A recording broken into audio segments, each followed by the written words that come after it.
How big is your God? That's really the crux of the question that we get to here, starting in the latter part of the first chapter of Jonah. We have looked at Jonah fleeing the other way from God, basically telling God, I don't want to do what you want me to do, so I'm going to try to, as he says in verse 3, flee from the presence of the Lord by going to the other end of the earth.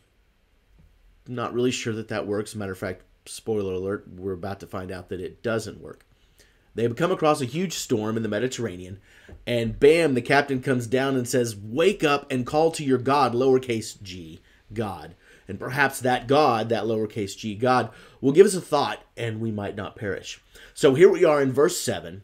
They say to one another, this is all the people. So remember, this is a very, back during this time, very superstitious lot. Now you say, these people are so uncultured, and yet we still have people that believe in the power of tarot cards, and also look at astrology charts. So we're still superstitious.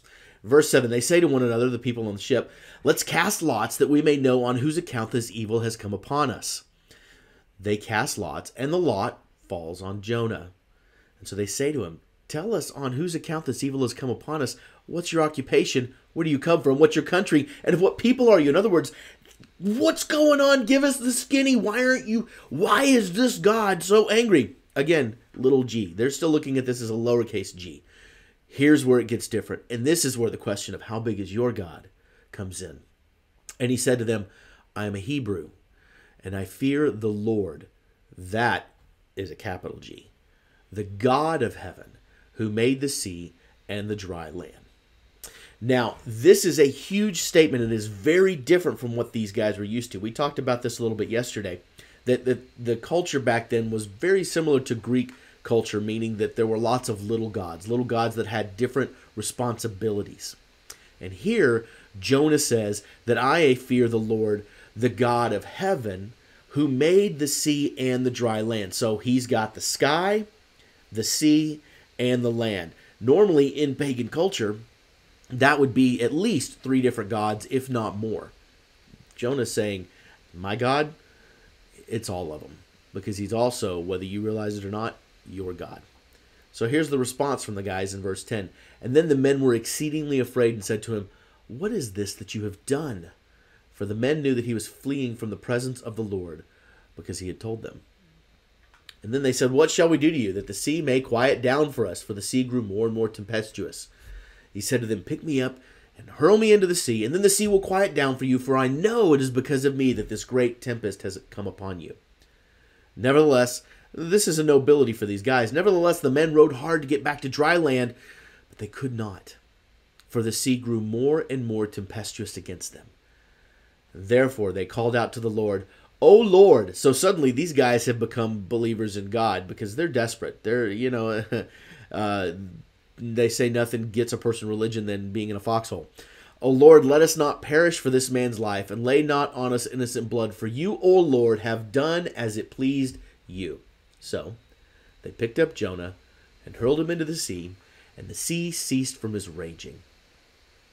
Then the men feared the Lord exceedingly, and they offered a sacrifice to the Lord and made vows.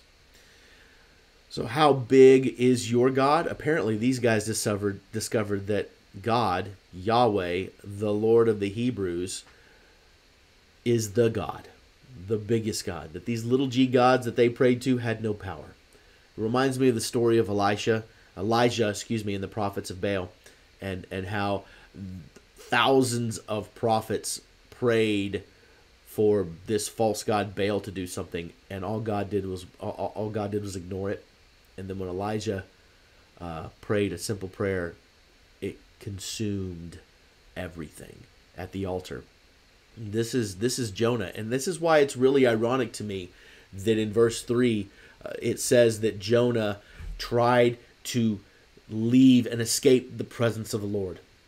So when Jonah woke up and the lots were cast, I think he realized his God was a lot bigger than he thought.